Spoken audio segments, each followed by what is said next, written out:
Welcome back to Shena Channel, kisah Islam yang menginspirasi. Setiap kita adalah anak sebelum kita menjadi apapun, khususnya ketika kita menjadi orang tua. Orang tua adalah madrasah pertama bagi anak-anaknya. Karakter seorang anak dipengaruhi oleh lingkungannya, dengan siapa yang bergaul dan apa yang ia lihat. Jika seorang meninggal dunia, maka terputuslah amalnya, kecuali 3 perkara, yaitu sedekah jariah, ilmu yang dimanfaatkan, atau doa anak yang soleh. Bagaimana jika anak tidak jujur terhadap orang tuanya? Bagaimana peran orang tua menyikapi hal tersebut? Berikut adalah kisahnya.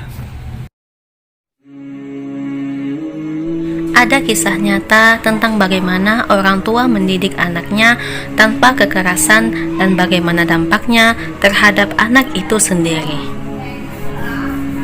Kala itu usia saya kira-kira masih 16 tahun dan tinggal bersama kedua orang tua di sebuah lembaga yang didirikan oleh kakek saya Mahatma Gandhi. Kami tinggal di sebuah perkebunan tebu kira-kira 18 mil jauhnya dari kota Durban, Afrika Selatan.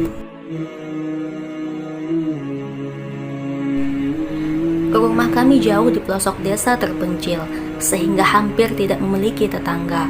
Oleh karena itu, saya dan kedua saudara perempuan saya senang sekali bila ada kesempatan untuk bisa pergi ke pusat kota, untuk sekedar mengunjungi rekan atau terkadang menonton film di bioskop.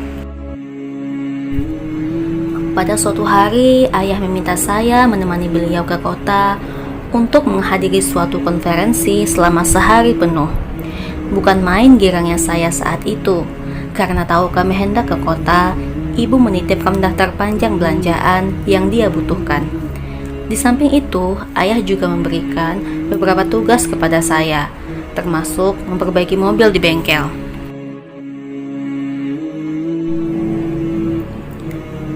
Pagi itu, setelah kami tiba di tempat konferensi, ayah berkata, "Arun, jemput ayah di sini ya. Nanti jam 5 sore, dan kita akan pulang bersama." "Baik ayah, saya akan berada di sini tepat jam 5 sore," jawab saya dengan penuh keyakinan. Setelah itu, saya segera meluncur untuk menyelesaikan tugas yang dititipkan ayah dan ibu kepada saya satu persatu. Sampai akhirnya hanya tinggal satu pekerjaan yang tersisa, yakni menunggu mobil selesai dari bengkel. Sambil menunggu mobil diperbaiki, saya pikir tidak ada salahnya untuk mengisi waktu senggang dengan pergi ke bioskop untuk menonton sebuah film.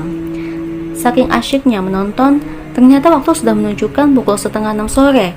Sementara saya janji menjemput ayah pukul 5 sore. Segera saja saya melompat dan buru-buru menuju bengkel untuk mengambil mobil dan segera menjemput ayah yang sudah hampir 1 jam menunggu. Saat saya tiba, jam sudah menunjukkan pukul 6 sore. Dengan gelisah, ayah bertanya kepada saya, "Arun, kenapa kamu terlambat menjemput ayah?" Saat itu, saya merasa bersalah dan sangat malu untuk mengakui bahwa saya tadi keasyikan nonton film sehingga saya terpaksa berbohong dengan mengatakan, "Maaf ayah, tadi mobilnya belum selesai diperbaiki, sehingga Arun harus menunggu."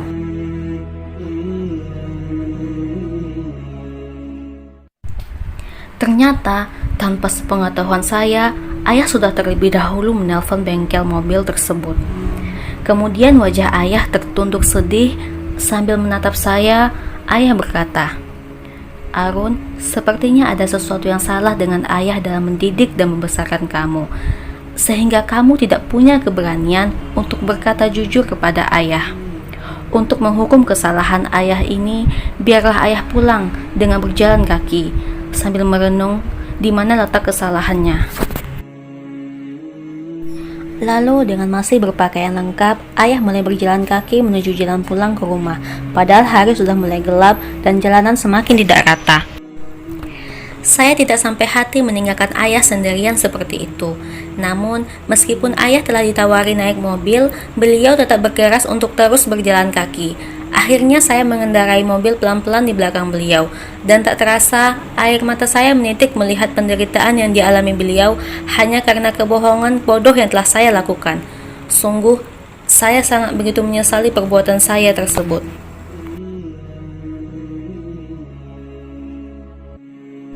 Sejak saat itu, seumur hidup saya selalu berkata jujur kepada siapapun. Seringkali saya mengenang kejadian itu dan merasa terkesan. Seandainya saja saat itu ayah menghukum saya sebagaimana orang tua pada umumnya menghukum anaknya yang bersalah, kemungkinan saya akan menderita atas hukuman itu dan mungkin hanya sedikit saja menyadari kesalahan saya. Demikianlah teman-teman tentang bagaimana dampak yang luar biasa hadiah dari bagaimana cara kita memperlakukan orang lain, terutama kepada anak, tentang bagaimana seorang anak dididik dengan penuh kelembutan dan ketegasan tanpa kekerasan, sehingga ia tumbuh menjadi pribadi yang jujur.